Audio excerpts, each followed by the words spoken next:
Got traffic there. Last there, just take it up to the departure end of the runway, then a left turn and a left downwind. Cessna over the threshold, coming up on the white dot, at or beyond the white dot, left turn first available. I got a high wind coming up on about a half-mile final, clear to land at or beyond. Traffic on the left face, you're following a Cessna down, low off your left. Square it up just a little bit, and then we're going to get you in. Start your descent, though. Start your descent on the base. Traffic on final, give me follow on base. Base traffic, start turning toward the numbers now. High wing coming up on quarter-mile final, take it all the way down to the green. Cessna taxiing on the green, expedite down to the next hard surface. Get me some speed, there you go, go fast. This is going to be good. I got traffic on a mile final. You're following traffic ahead and to your right. High wing coming up on the threshold. Take it all the way down to the green dot. 5 Charlie Sierra, 2 mile final. A mile final, turn north, and we're going to just make you, we're going to bring you back around. Jet traffic's coming up on about a mile and a half final. Runway 9er clear to land. Okay, all right, let's listen up, guys. If you're on final for runway 9, I want you offset to the left. I got a jet that's landing on runway 9. The jet's cleared to land runway 9 if you can make it. If not, just continue straight ahead. It looks like you're going around for the jet. That's fine, that's fine, that's fine. Oh, we have one right in front of us, sir. Dragger, let's see, what we got, a tricycle, put it down, tricycle, put it down, tricycle, put it down. Tail dragger, down to the green dot, then a left turn. Short final here, you cleared to land on 9, all the way to the white dot, go down to the white dot. Find somebody to follow out here.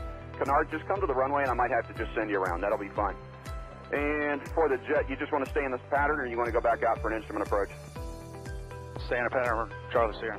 All right, just stay with me here for a minute. And my tail dragger, let's see, over the numbers, go down to the green. And Canard's going to have to go around. Canard, go around. Canard, go around. Canard, go around. And my high wing here over the runway, keep it airborne. Keep it airborne. Do not descend. Do not descend. You got a fast guy behind you. Do not descend. There you go. Keep it airborne. Keep it airborne. As soon as the guy behind you gets slowed down, I'm going to put you down. So keep it airborne. The one that just passed the white dot, make a left turn on the hard surface. All right, my high wing tail dragger, you can put it down now. You can put it down now. And Charlie Sierra, let me get you about a mile off. Let's see, Charlie Sierra, lost. There you are. Make a left-hand turn. I'll try to resequence you here on the downwinds. We'll see how it looks. Short final, you're clear to land runway 9 on the white dot. Clear to land on the white dot. There you go. And the tricycle left on the hard surface and follow the flagman. Welcome. Thanks for being part of the show. And let's see, just find somebody to follow out follow on the final. And as you get close to the runway, if it's not going to work, we're going to send you around and then try to resequence you. Now, who else got sent around that's not back on the downwind? The Canard? Yeah, Canard. All right, Canard, there's a Gulfstream up there that went around too. I just lost sight of him, but you're going to make kind of a left-hand turn and stay low. I think Charlie Sierra, what's your altitude? 3,200. Okay, that'll be fine. Just maintain VFR. I don't know what else is up there above you. Probably most everybody's down here, so just make a left-hand turn. We'll try to get you back here. Canard's got the jet in sight. Okay, the RV, maybe an RV-10, whatever, you're on final. Keep your speed up and go all the way down to the, aim for the green dot for me. Actually, keep your speed up. There's a guy behind you. Aim for the green dot, and I'm sure that's plenty of room for you to land on runway 9. You're clear to land on runway 9. Number 2, you're going to go down to the white dot. Follow the white dot. Actually, you know what? That's 1,500 feet. You're going to land at the white dot. The spacing looks adequate here. 2 guys on final. You're kind of tight there. Keep each other in sight, and you're going to aim for the white dot. If it's not going to work, we'll come up with a plan B. We might have to send you around. The second guy behind you out there in about a 2-mile final. Are you slow enough to be able to follow that guy in front of you? You need to go around. Yeah, I can follow. Well, I probably shouldn't ask that because I had about 5 guys answer me, so I should know better than that. After 35 years, you would think, right? All right, so let me see. The guy who's number 1, it's number 1. What kind of airplane is he? An RV type. All right, RV type. Keep it airborne for me. Keep it airborne. And I got a fast guy behind you. The number 2 guy over the trees there. Go ahead and put it down on the numbers. Put it down on the numbers. My first guy just coming up on the numbers at the over the grass at the numbers. I want you to keep it. T-minus 1 minute and counting. Hello.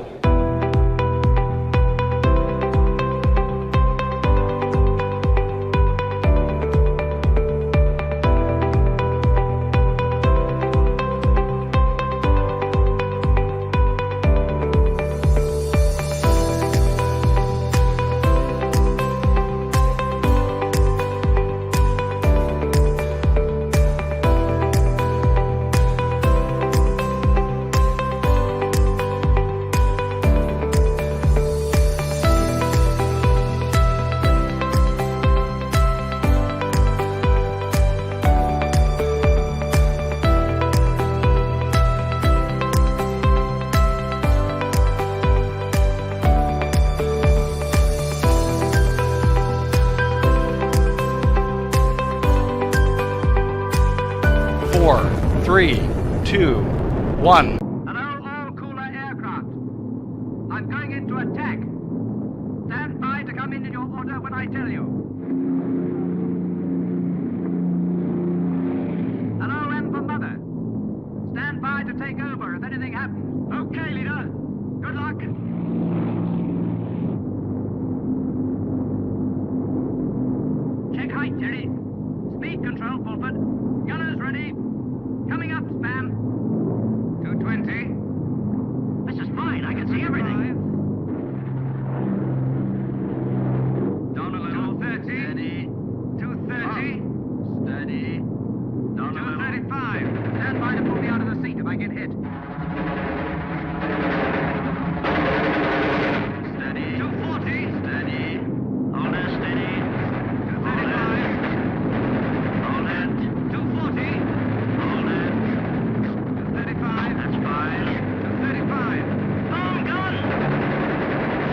Wow.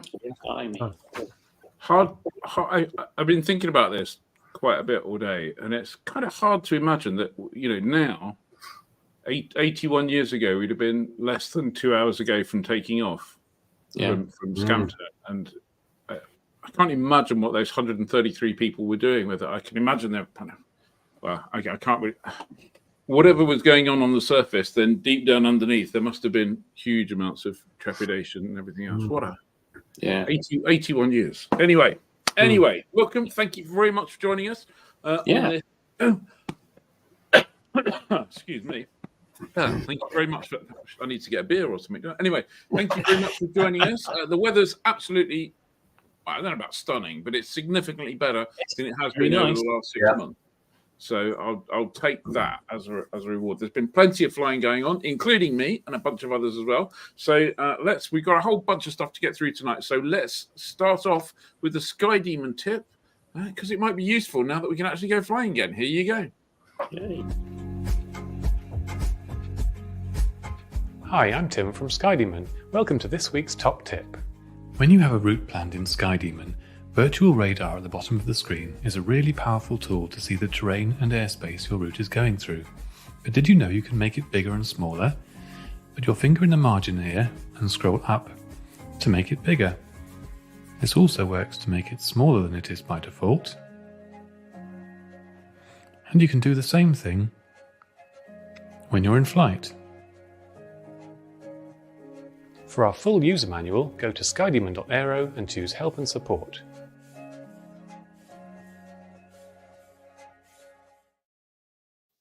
What sorcery is that? It's that finger thing, isn't it? And as Mark Greenfield's already pointed out in the comments, as well as there we go. 38. How can that be 38 years old? It's like the sequel was only out last year before. That's kind of like half of the time, almost half the time, going back to the Dambusters raid, isn't it? It's just like what? Yeah, that's crazy. Absolutely mad. Yeah, good. Anyway. Moving on.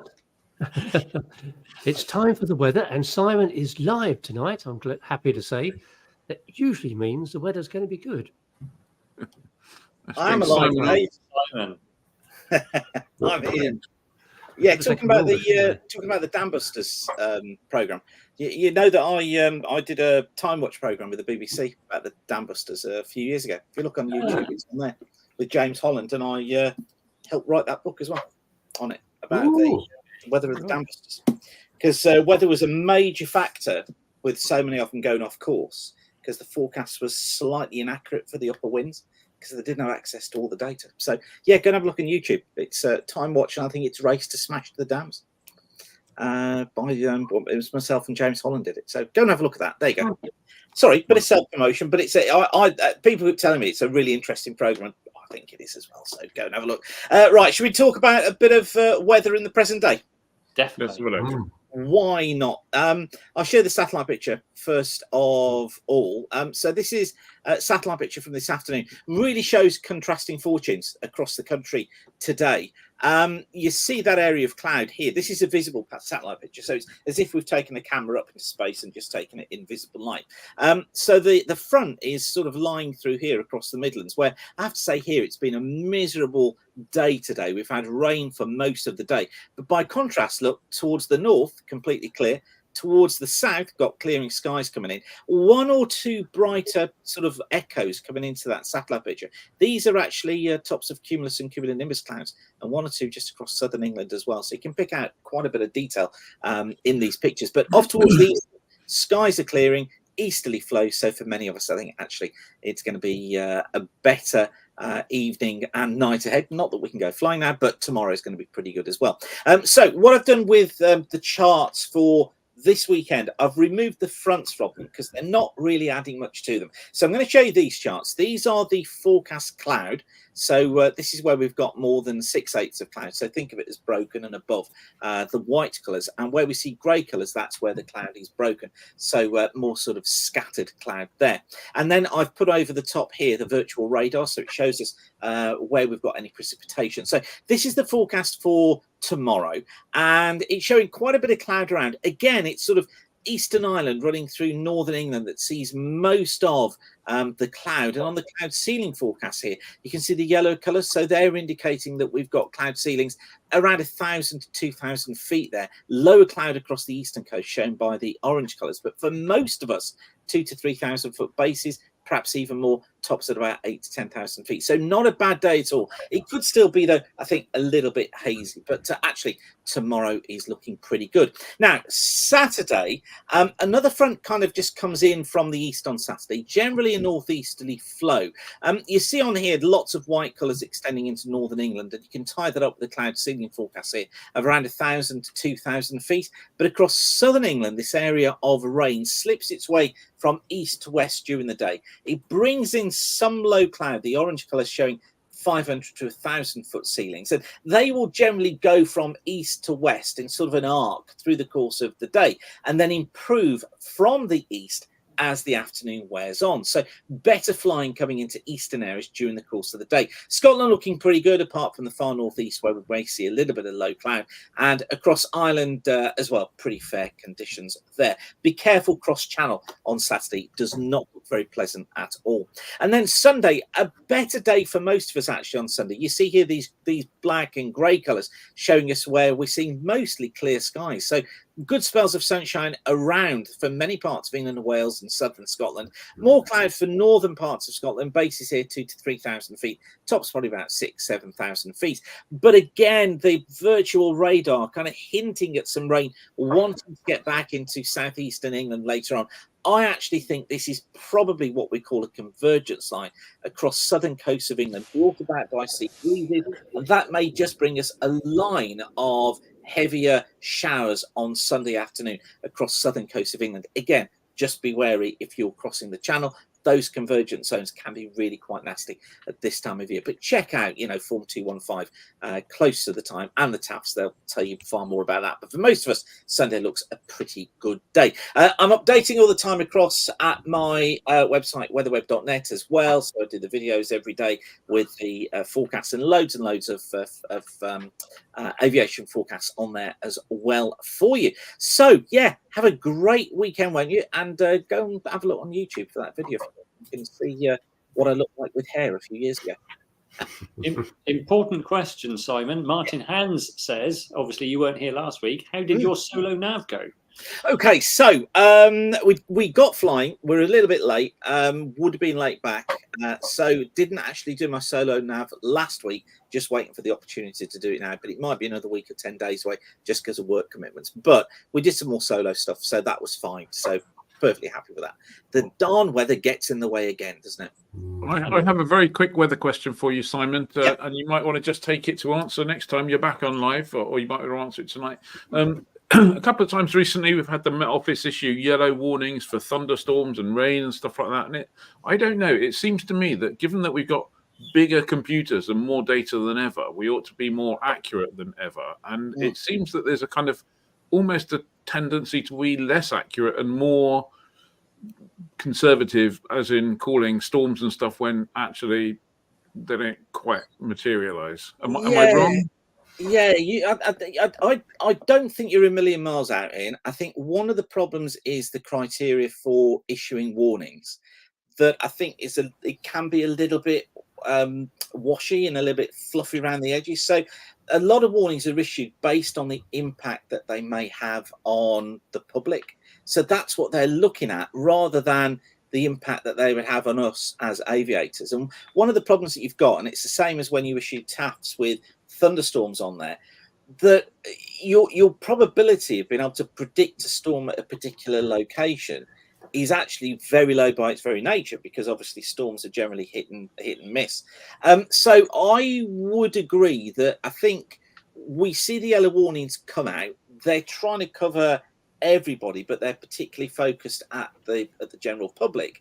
But for us as aviators, they don't really bring much to the party, apart from probably what I would say is just flag up that there is a risk of thunderstorms at some point in that area during the course of today. If it gets to an amber warning, far more serious. But generally, Yeah, I'm kind of with you. Sometimes they can appear to be a little bit trigger happy, but I think it's because they're more for the public rather than us. I think that's the problem. Okay, thank you very much. A conversation for down the pub, I reckon. I look forward to that drink that we've been talking about for years. All right. Cool. Thanks very much, all. Simon. Have a great week. Simon. See ya. You too. Bye. Bye. Oh, there we go. There we go. Double click, I think there. Yeah, I think so. Right, So, Johnny. Oh, yeah. So, Flyer Ignore Club. me, Johnny. Stop. It's like, I thought there was you're something on. else. Yeah, shall I do question of the week? Go on then. Excellent. So, question of the week, it'll be connected to something in the news, but how many years have you been flying? You know, Chris Winch has been flying since just after the Wright brothers. So, Chris, you don't need to answer. Everyone else, tell us. Good stuff. Thank you. Right. Flyer Club members, thank you for being members. If you're not, obviously you can join at flyer.co.uk/membership.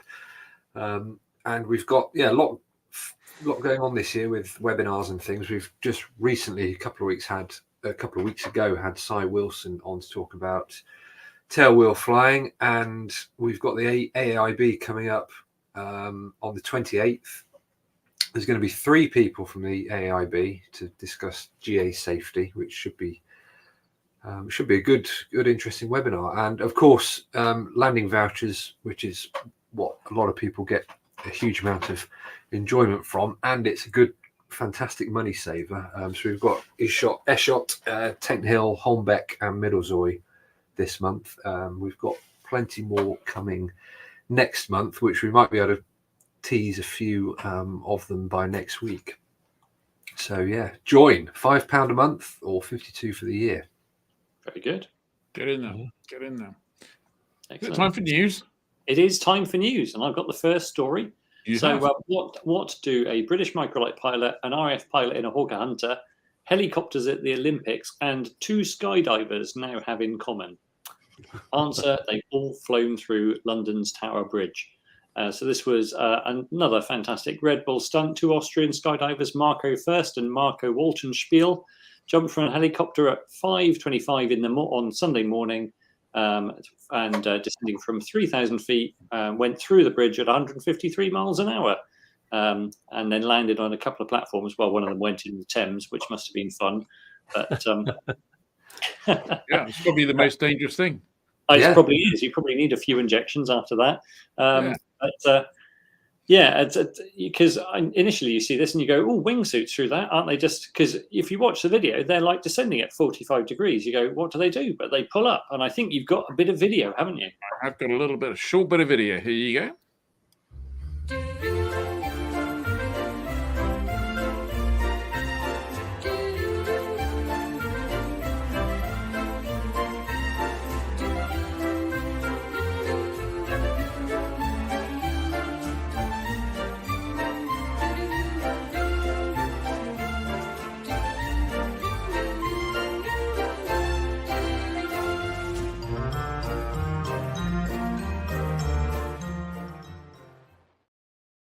Blimey. There you go. There's video courtesy of Red Bull, but music was our choice here. Music from some banging modern stuff.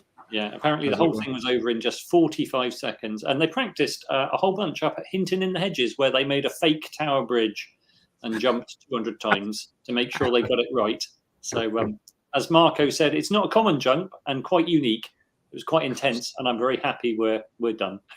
Absolutely. Okay, I've got the next story. The next story is that on the 22nd of May. So what's that? Next Wednesday, is that? I can't work it out now. Probably should know.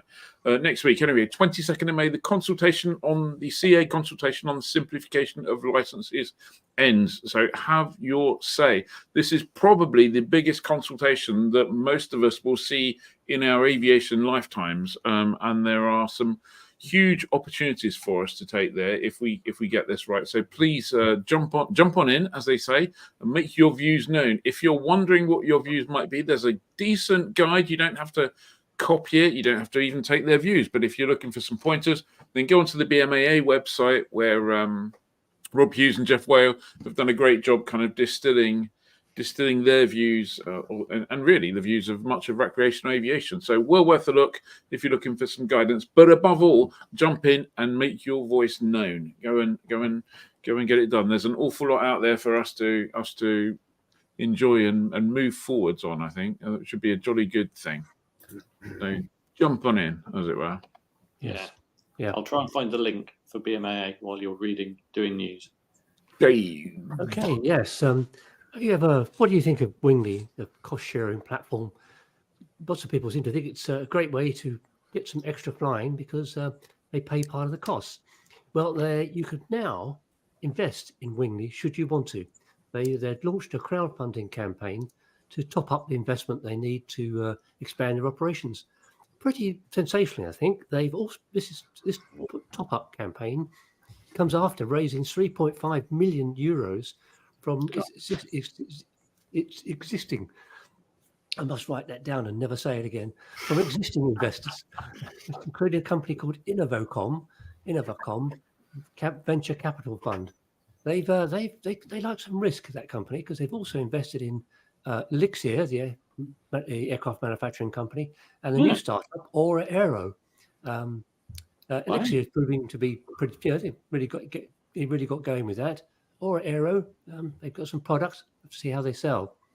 Wingley's available in 5 countries, but they do say that they need this expansion to reach profitability, to get the size they need to be profitable. They've been going since 2015, so nearly 10 years, and they hope to be profitable by 2025. So there you are.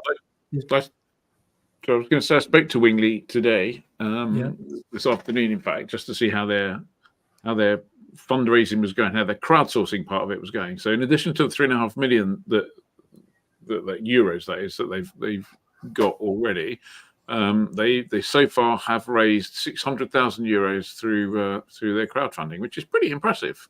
Yeah. So yeah. Well done, Wingley, as it were. Yeah. Should you want to invest, there's links on the flyer story on the website. I think it's a great idea, but I won't be an investment. I'm out, as it were. As the dragons say. I've got in. I need to invest in this. We need more people spending their £5 a month. Definitely, Johnny. Yep, it's me. Right. So this is an Airbus story. They've debuted their sort of half airplane, half helicopter, or mostly helicopter, but with some props pointing the other way. Aircraft, which is called the Racer. They demoed it today, or this week rather, in Marseille. As part of a sort of a ceremony to talk about their Clean Sky 2 project, which is involving all sorts of partners and countries and all of that sort of thing to try and cut carbon emissions. But the aircraft itself, it flew for the first time in April, and they're sort of targeting about 400 kilometre an hour top speed. It will obviously, it's a proof of concept demonstrator, that sort of thing, but I think it could possibly have some uses that we might see, given that Airbus are pitching for the new RAF medium lift helicopter contract with a helicopter which is very similar to this. So yeah, it's not the most, it's not the ugliest looking thing. I think it looks quite cool. I think the concept. We've seen the V-22, we've seen all sorts of other things which come and go and don't actually last. I quite like that. Yeah, I do. I'll go out on a limb and go, that's it's one of those weird concepty things that you go, well, if that's the future of helicoptering, then that'll be exciting.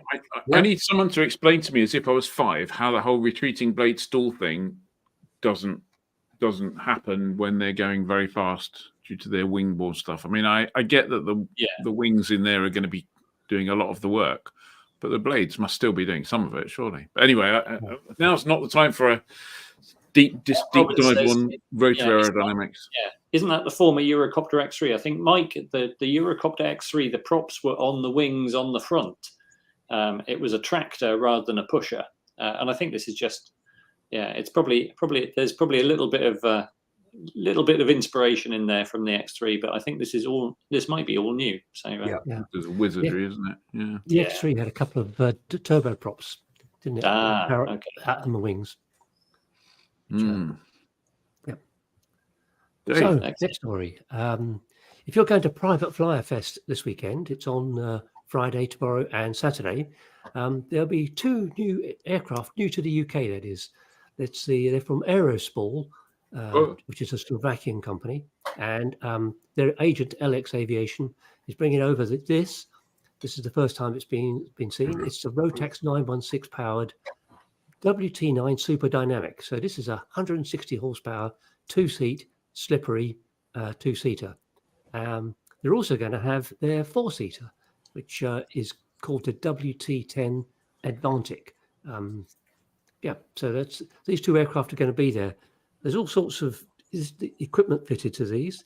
The Super Dynamic, in fact, all of Aerospol's aircraft come with a parachute rescue system, and apparently it's also good for towing gliders. To make it doubly useful, say for a gliding club, you can tow gliders weighing up to 850 kilograms, which is heavier than itself. I think that's going to be quite interesting, because if you go back to like the PA-28, the Warrior 2 or something, that had 160 horsepower, but it weighed just over 1,000 kilos. So you're talking about less than 60% of the weight with the same kind of power and a very slippery fuselage. So it should be a performer. It's going to change the way people fly 600 kilogram micro. I think so. Significantly. And the thing on the private flyer thing, don't forget, if you do want to go to Private Flyer, that if you go to their website there on that link and use code PF24315, you can get 50% off your tickets. Oh no, there's 50% off your landing fee with free entry. Absolutely. So, I'm thinking of popping in the morning. You're passing by, aren't you? So. I am passing by. Unfortunately, I'm passing by car, but I am passing by, so I may well pop in if I've got a chance. But there you go. So just looking at the time, we've got a couple of minutes if we want to run through the next story. I've only got a couple of minutes, less than that. So it's just a reminder that we've just put up a story on Flyer called "What's It Cost to Get Your PPL?" So this is an update on something we started last year. You'll not be surprised to find out that PPLs have become more expensive. But obviously everything's gone up in that time: medical membership fees, landing fees, ground school, etc. Can you still get a PPL for under £10,000? Probably, if you're a really fast learner and you manage to beg, borrow, or steal your flying equipment and textbooks. But typically expect to spend between £12,500 to £17,000. And a lot of the schools say, 45 hours. Expect actually then to spend the UK national average of between 55 and 60 hours flying. There's 6 examples in our story. And you'll see cost range from £12,887 to £16,665. So I'll stick a link in the comments. You do that. Yeah, and from the cost of learning to fly to someone in a band who had a famous song also called Learning to Fly. Learning to Fly, absolutely. So Annabelle's done a cracking job of getting us a fantastic guest. Unfortunately, we couldn't get him to come on live. He's probably got better things to do with his Thursday evening, although I don't think there are any better things, frankly, and he should have been here. So there you go. But he did pop to the studio in Wadswick and sat down. We had a chat. So here you are. Here's that interview.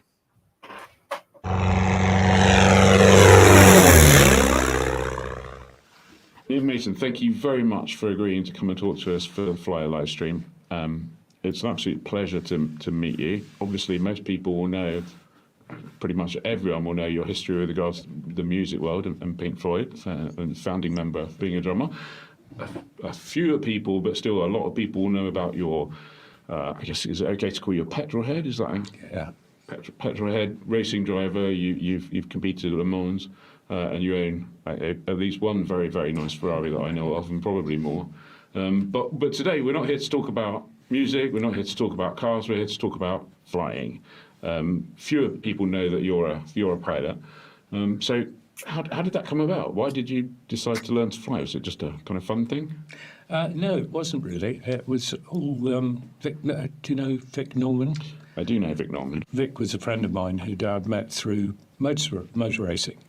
And I was talking to Vic about touring and saying that one thing I don't like about touring is all the flying. It's one of those things that you become more and more nervous about it, and then everyone you're travelling with becomes more nervous. We'd had a couple of sort of rough rides when we were coming back from Japan, I think, towards the edge of a storm. And he said, oh, well, what you need to do is you need to learn to fly. And that seemed as a fairly odd way of approaching it. But then I thought about it and I thought, yeah, actually, maybe let's try that. When was that, roughly? I went up 40 years ago, I'm guessing. Yeah. So did you just kind of like walk into your local flying club and say, I want to learn to fly? Oh, God, no. No, I relied on Vic to set it up for me, which he did in the shape of Brendan O'Brien. And I realised that Brendan was exactly what I needed when he said, right, lesson 1, we're going to use a Jodel, I think it was, and we're going to go to Paris to get the right sort of flying jacket. I thought, yes, this is fine. So you learned to fly in with Vic out of... Well, sorry, not with Vic, not with Brendan. Vic, with Brendan. I think we learned, there was the Jodel and Slingsby. Okay. Firefly. And that was out of Denham or Elstree? Out of Elstree, I think it was. Yeah. And did that achieve the aim of making commercial flying more pleasant? Absolutely. Well, yeah, because then you've got, apart from anything else, you know that the people up the front are much better than you are. So it actually made perfect sense. And once you sort of get into it, it's a fascinating thing to do, and there's so much information coming in all the time from either the flying, but also, the weather and the whole thing. And so, but once you've achieved that aim, and then you say, okay, I've learned to fly, and this whole commercial flying is not as bad now, you didn't just drop it there. You carried on it, and to this day still fly. Yeah, well, as I say, I really enjoyed it, and in fact, what also played into it was the fact that my wife really liked it, and she once I'd got my license, or once I was getting my license, she went, well, I'm having some of this. So she then got involved. And in fact, when we made the transition to helicopters, it was actually David Gilmour who bought a Robinson and took Annette for a ride. And she came back and she just said, this is what we have to do. So you got into helicopters? Yeah. And how did you find... I mean, I did a helicopter license. They were quite interesting at the beginning. It took me quite a few hours to figure out how to hover. Oh, I think it takes most people. Yeah, that's the difficult bit. That's the thing, isn't it? Yeah. And you bought a helicopter? Yes. What happened was we were flying the R-22, and it was sort of fun, but we hadn't really got very much to do with it. But then we had a ride in the Jet Ranger, and that opened up something completely different because we'd got 2 small children, and we could actually do the school run, or not actually the weekend run, not the school run. But it was that thing of it was really useful, and it could carry everything we needed, and that was that really. So once your wife did a fixed wing license, having said, "Oh, I need some of that," and then a rotary license as well. Yeah. And did you buy a Jet Ranger? Yep. And then I think, because I don't think you've got a Jet Ranger at the moment. No. Oh, you might have, I don't know. I looked this morning. I haven't totally got one. No, I think we'd both done about 500 hours on the Jet Ranger, and I just thought, I'm getting older. I'd really like something a bit more modern, and we bought Squirrel, which has been terrific. We've had it nearly 20 years now, I think. Fantastic airplanes. Love it, absolutely love it. And so, is that form the bulk of your flying? Well, we did do quite a lot of fixed wing because again, when we started, we both probably trained on the Slingsby, but then we went out and bought a Robber, the R400. Fantastic aircraft. Which we still own. I hardly fly it, but I've now got a grandson learning on it. And in fact, we looking back on it, I'm quite impressed with what we did, because I think Annette had only just got her license, and we set off for France and then flew down to south of France and went across to Ibiza at one point. How's it feel watching your grandson learning to fly? I think it's probably slightly better than watching your children go motor racing. Do they do that as well? Yeah. Yeah. Yes. Not compulsory, you understand. I think you issued orders. It was a bit like you will fly in the 421, was it? You've got a Squirrel, and a DR400. Yeah, and an L4. And an L4. Okay. Which hardly gets any use at all, but you never know when it might come in use. You never know. Yeah, everyone should have an L4, just in case.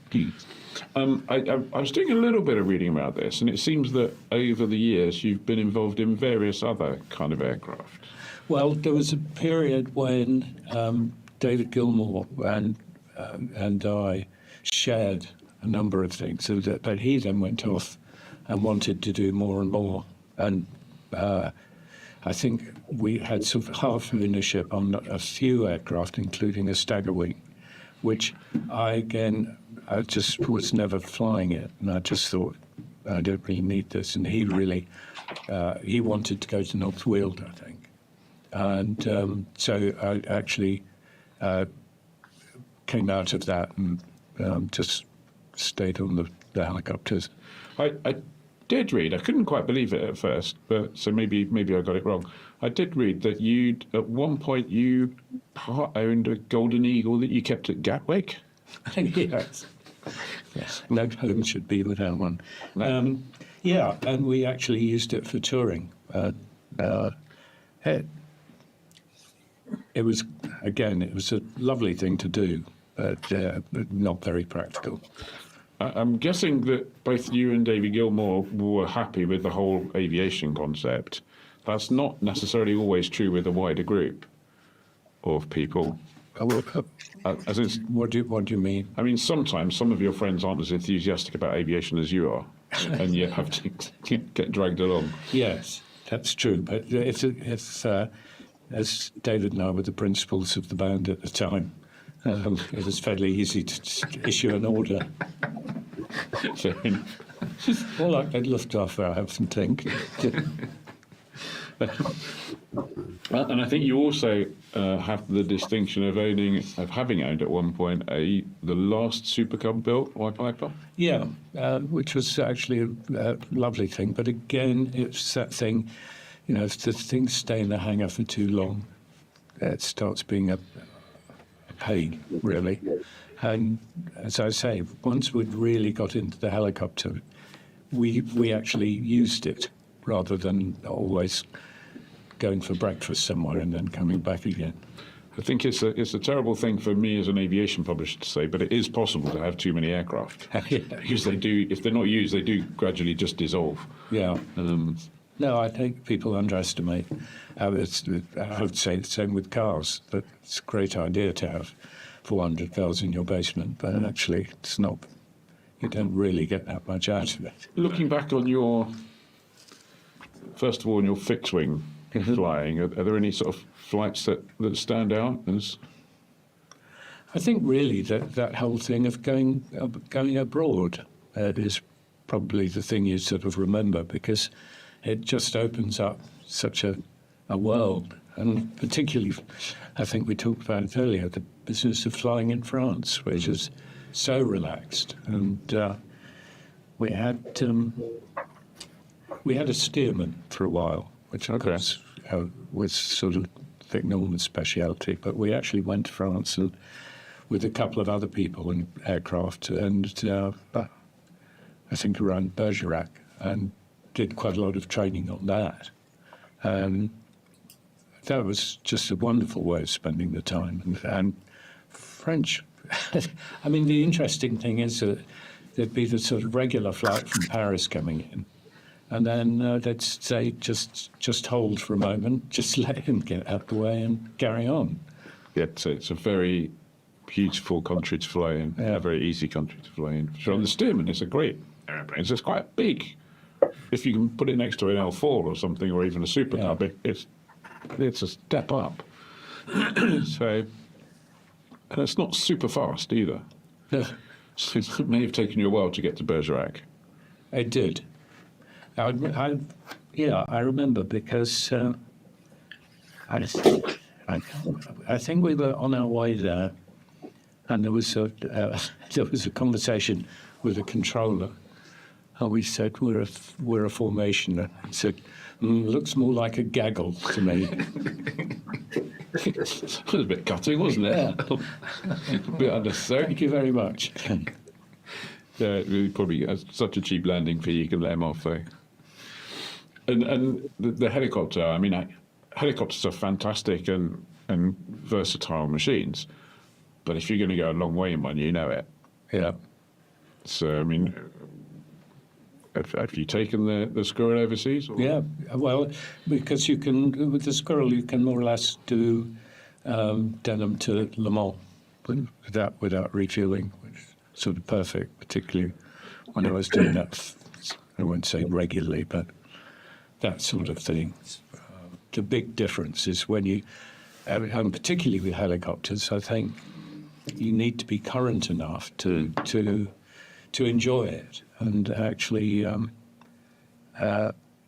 it's not really a let's go for breakfast and come back. It's when you can actually use it and land somewhere that you'd want to get to. And particularly with motorsport, of course, it works. And also with English weather, it's just a little bit easier than doing a fixed wing. Do you fly at night in the helicopter? We're night rated, but very little. I mean, normally I would think in the last year or two, I wouldn't. I mean, I'm not current with the 3 landings or whatever it is. Yeah. And so obviously you fly and your wife flies, both of them. Do you often fly together? And if so, how does that go? At this point, he stormed out of the building shouting, I can't tell you. Okay. And we did do a crew resource management. It's joyous and wonderful. Yeah. No, it's really good because it's a bit like flying with an examiner, really, most of the time. But if things get difficult, we're pretty good. And that's the bit I really like. We're enormously critical of each other. But if things get difficult, and we'll not have many things, but occasionally not sure about the weather or not sure about something, we're really good. We know that the first one to call turn back will turn back. But also one can do the radio, one can do the flying, and so on. And in fact, my eldest daughter is also rated on the Squirrel. Okay. But she hasn't flown for a while now. I wouldn't trust her immediately, but it's quite a nice thing to have. Did she do the CRM course as well? No, she's much more grounded than me, all my way. No, but it's interesting because the big thing was the instructor said, so you've gone on very badly in the cockpit with some new captain or whatever. What do you do? She said, wait until we land. and then kicking down the stairs. And then, and what about you, Nick? And I said, oh, I think I'd probably just pour custard into his flight bag. I intend to be a bit more. So did you know, once you'd done the CRM course together, did that at all translate to times out of the cockpit? Or no, no, as far as I wouldn't recommend it as a marriage guidance. So tell us about Wrentham. Most people believe that this is Vic Norman's aerodrome, personal aerodrome. In fact, there are actually three of us, Torquil Norman, Vic, and myself. And I came into it sort of rather late because I think there was someone else was going to share it and dropped out. And Vic's very persuasive, brilliant salesman. Said, you know, of course you need a share in an airfield. And he was right. I remember when he announced Breitling as a sponsor, they held a press event there, and I think because they knew the people at Breitling at the time, and I wanted to go, and they said, yeah, no, I'm sure Vic will let you fly in, and he let me fly in the 182, but I don't think he was very happy about having a Cessna 182 landing at Wrentham, to be honest. He's quite a bit of a martinet. He's definitely a member of the Luftwaffe. So how about your future aviation? Well, at my advanced stage, not much in terms of changing anything. I mean, I think we'll the Squirrel's about as advanced as you want to go, and B3 is fantastic in terms of what it'll lift, and you know, you never have to do the sum in the book. So you've had, how long have you had that Squirrel around? Well, 15 years plus, and what we did was we put in a sort of glass cockpit when it came up for its 12-year annual. I was going to say, because do I remember rightly, were you a Garmin ambassador at one point? Yes, I was. You were? I'm sure I remember seeing some ads. You were in some ads with her. I mean, it's not a long story, but basically we put the basis of it all in, but then it transpired that they hadn't actually got clearances for some of the wizard things that it would do, which was quite a disappointment. And there was a lot of talk of angry letters and lawyers and so on. I said, let's not go that route. Let's see if we could do something else, which was to actually try and work with them. And I suppose for 2 or 3 years, it was just a really nice thing to have that relationship with them rather than a punch-up. Yeah, no, always works better that way, doesn't it? So that was kind of like the last avionics. You don't keep on adding new avionics to your... No, not really. I have enough trouble working with them anyway. I mean, it's a fantastic thing, and that when it can really help you. It can ease the flying so much with a good autopilot, and the TCAS, or the traffic avoidance system, I think it's invaluable. Yeah, no, I agree. I did an avionics refit a few years ago and ended up with both those. And I mean, you learned to fly before I learned to fly, but we both learned to fly in the pre-GPS days. Yeah. And I look back at that, and I wonder how I ever flew without a GPS. I mean, can you remember flying without a GPS and ever getting lost? Yeah, definitely. I got on my first solo and thinking, hopelessly lost, and I was about to think about calling someone and saying that, and I looked down and there was Elstree just beneath me. Right. I'm not sure I'd actually go flying without a GPS these days, to be honest with you. But it doesn't help make you think when you see these endless programs about World War II, and there was a navigator staring into the darkness, and you just think, how did they get there and how did they get back? And those Lysander pilots that were trying to find a field in the middle of nowhere, which is hard enough as it is. Yeah. And then when you land, you've got people trying to kill you as well. So, as well as being the Garment ambassador, you're also an ambassador for the Royal Navy Historic Flight, Navy Wings, or whatever it's called these days. Yeah, absolutely. Which I think, particularly with helicopters, it's great to have some connection into the military.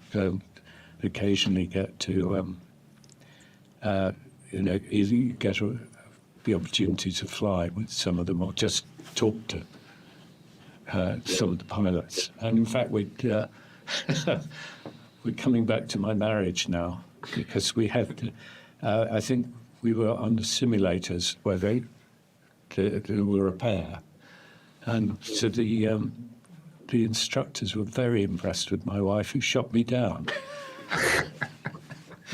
which is, I think, surprised everyone. Did you end up with custard in her bag afterwards? Do you remember? Remember Dennis Kenyon? Yes.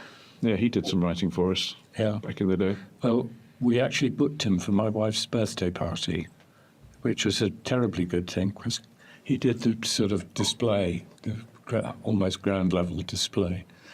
And most of the people there thought it was my wife flying it. Either that or someone who'd been drinking heavily. I fear aviation may lose this particular battle, but let's just imagine for a second that for whatever reason you decide that you have too many vehicles. So you've got your Squirrel, the DR400, the L4, and your collection of cars. What goes first, the cars or the airplanes? Or the aircraft, I should say. Hang on, what are we talking about? Losing cars or aeroplanes?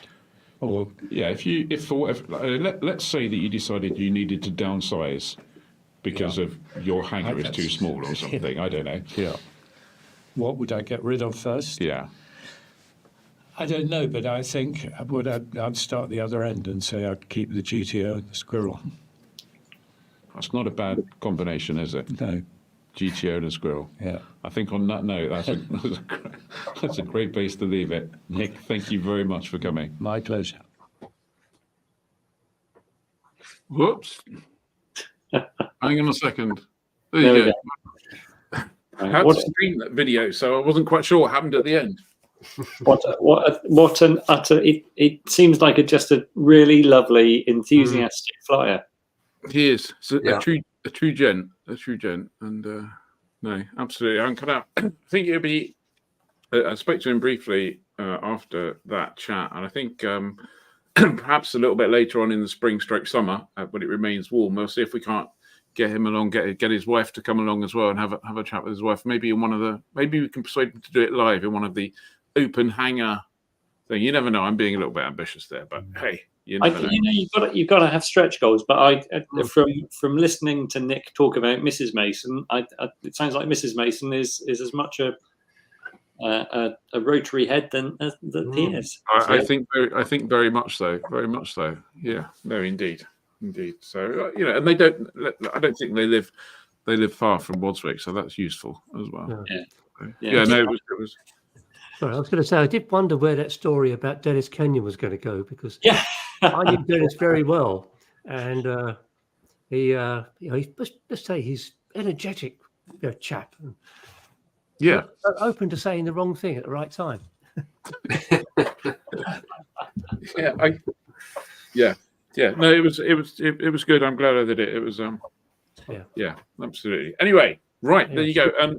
Hopefully, people, if you're watching it on catch up, let us know what you think, and let us know where we can go next. There was a whole bunch. There was a comment in here that I kind of, well, if I find it, where has it gone? I should have marked it, shouldn't I? Yeah. There you go. It's from Jane. Again, I'm not everybody, and Pink Floyd means nothing to me. Okay, I mean, surely you've heard of Pink Floyd, though. Hasn't everybody heard of Pink Floyd in the Western world? It means nothing to me. Isn't that Ultravox or something? I don't know. Apologies. Christ. Most people would have heard of them, surely. I thought it was a fair assumption. Anyway. So, it must be time for...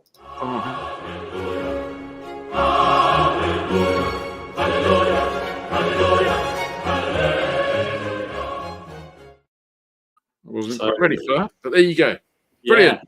Yeah. So this week, inspired by Nick Mason's appearance on as a live stream guest, we decided we would pick aeroplanes owned by famous musicians. Yeah. So who's first? Mr. Corderwood is first. Right. So I've chosen Gary Newman, who, when I started to read about him, is actually seriously into his aviation, just like He really was. Nick Mason.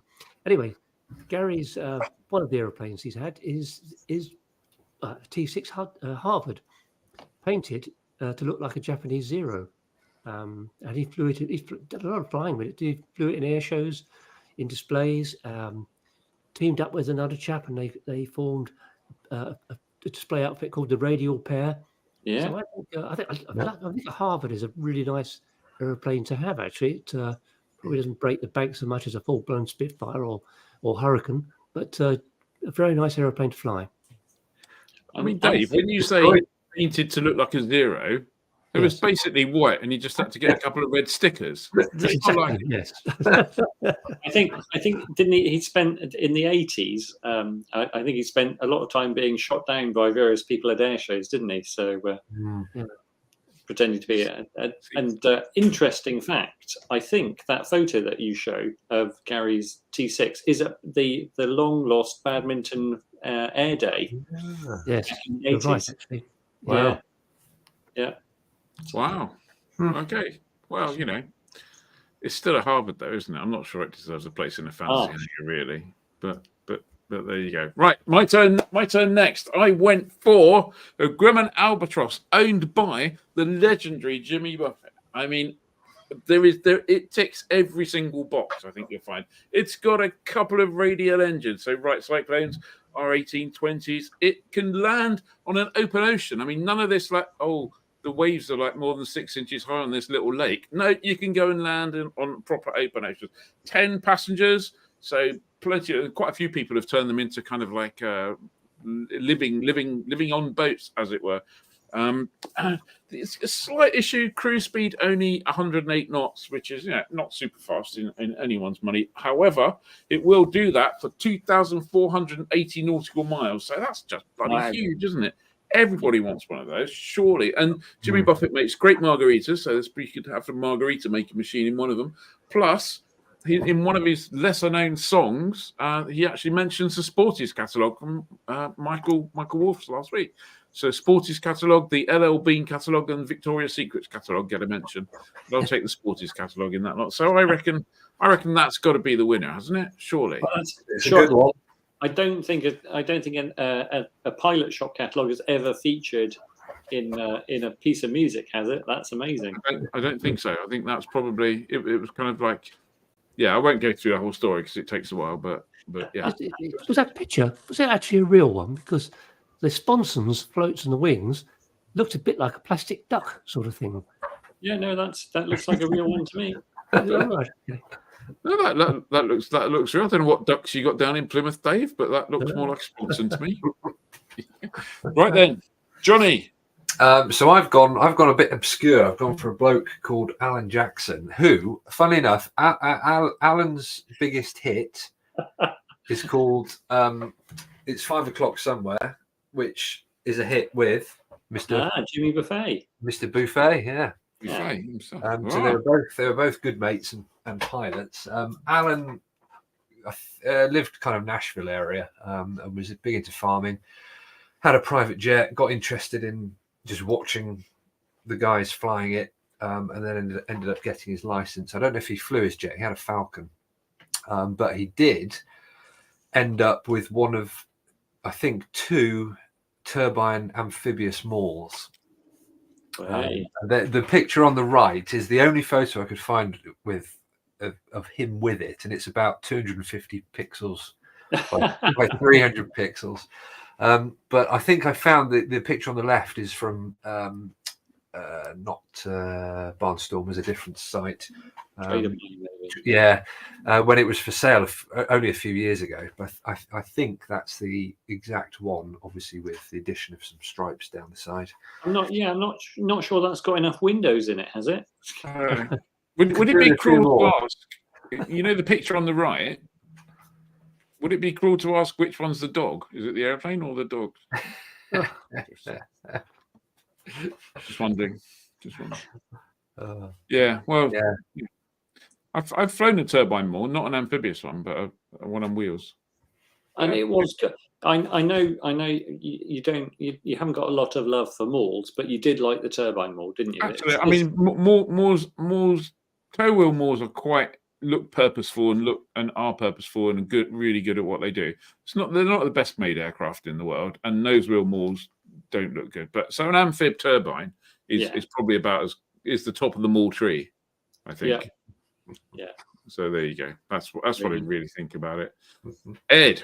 I'm probably not going to be a winner, but I like them anyway. I picked the iconic 80s kit plane speedster, the Glass Air 3, owned and flown by 80s music icon Kenny G. Now, you might be thinking Kenny who, but I bet you know his music. He's famous for saxophone playing, and his instrumental tracks are featured in several iconic 80s and 90s movie and TV soundtracks. He's the most successful instrumentalist of all time. His 1986 album Duotone sold 75 million copies. He's famous for playing the soprano sax.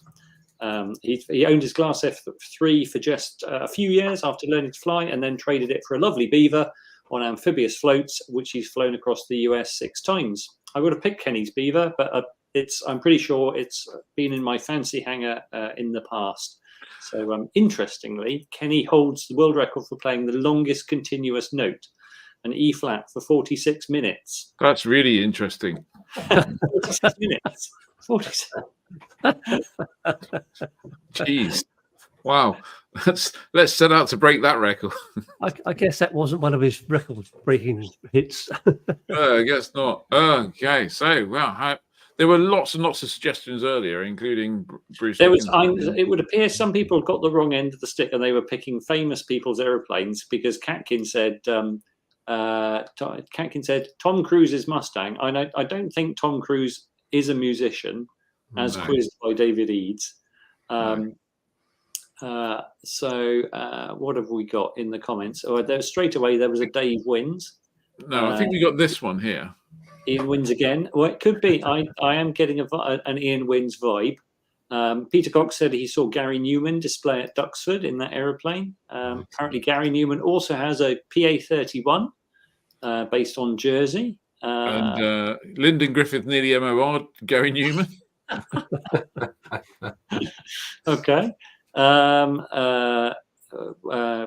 You picked that for seaplane fancy hangar. Oh, I guess that must be your Albatross. What else have we got? Ian's enthusiasm is inversely proportional to his taste. What? Ian's got the lead. Harrison Ford, I don't think he's not a musician, is he, Catkin? You're off on a wild goose chase there. So Ian wins again. What else have we got? I like this one. The Glass Air 3 is nice. It is one of those. It's one of those quintessential brilliant home builds from the 80s, and it was fast. So and you could just it's like perfect for Kenny G, because he was like Mr. 1980s. If you go and Google him, he's got 1980s hair. So the R400, Richard Jones, lead guitarist for The Feeling. The Feeling, yeah. That's the most. Yeah, that's a very musically orientated DR400. Yeah, it is. Yeah. I think Adrian Norris has got it though. Surely, 1 Ian, 2 Ed and Dave. Yeah, Annabelle said I would have picked Kenny's Beaver. Yeah. There you go. A Glass Air 3 not allowed on the LAA for cool reason that is too fast. Ed wins. There we go. Kenny flipping. Sorry? How fast is Glass Air 3? Is that 220? Its cruise is 272 knots. It's pretty fast. Wow. I think it's not allowed on the LA because of the stall speed, but you can. There have been a few in the UK on CAA permit, and in fact, there's a chap called Glenn Waters who Dave has flown with in Glenn's fabulous Bearcoot. Glenn also went on to build a Glass Air 3 with a turbine. ICBM. Yeah, the same turbine that's in the turbine-powered Maul. So anyway, Dave wins. Ian wins. Dave wins. First, what about Bruce Dickinson? Yeah, Ian wins. It's an Ian wins night. Yeah, I think so. Ian wins, and the Albatross is a really good choice. Ian wins. You realize that this is going to destroy sales of all the merch we've ordered, the Ed wins T-shirts that we haven't quite got around to ordering them yet. So it's like a historical icon. Yeah. I'll get back on the pills next week. Ed wins. Yeah, get back on it. Right, Dave, we got any events coming up? You must have a It's a packed weekend. Tonight, Popham has started its summer series of evening barbecues. There's more to come throughout the summer. From today until Sunday, Grumman owners are meeting at Oban for their European annual flying thing. Obviously, Friday and Saturday, Private Flyer Fest at Wickham Air Park. There's also an Air Britain flying at the same event. On the 18th, that's Saturday, there's a Moth flying at Brayton. Also on the 18th, the Microlight flying and barbecue at Sutton Meadows in Cambridgeshire. The 18th and 19th, you have Saturday and Sunday, Vintage Aircraft Club flying at Bodmin. Flower bombing at Wickenby. Aerobatics competition in Fenland. And the British Air Racing Championship at Sherborne. Wow. Yep. Okay, well, on that basis, I think it's time to say goodbye. We're only 2 minutes over, which is remarkably good. We're getting less bad at this, as it were. So thank you very much, team. Thank you very much, everyone, for watching. Have a great weekend flying. Enjoy yourselves. We hope to see you next Wednesday if you're a member in the afternoon for Skype stream. Next Thursday, if not, can we say who the guest is next week? Yeah, are we allowed to promote that? Who is the guest next week? Isn't it Anthony Woodward, Propellerhead man? I believe you're correct. Yeah, absolutely fantastic book. Everyone, go read Propellerhead in preparation for next week's. That's your homework. Yeah. Have a good one, everyone. Have a great weekend. Thank you very much. See you soon.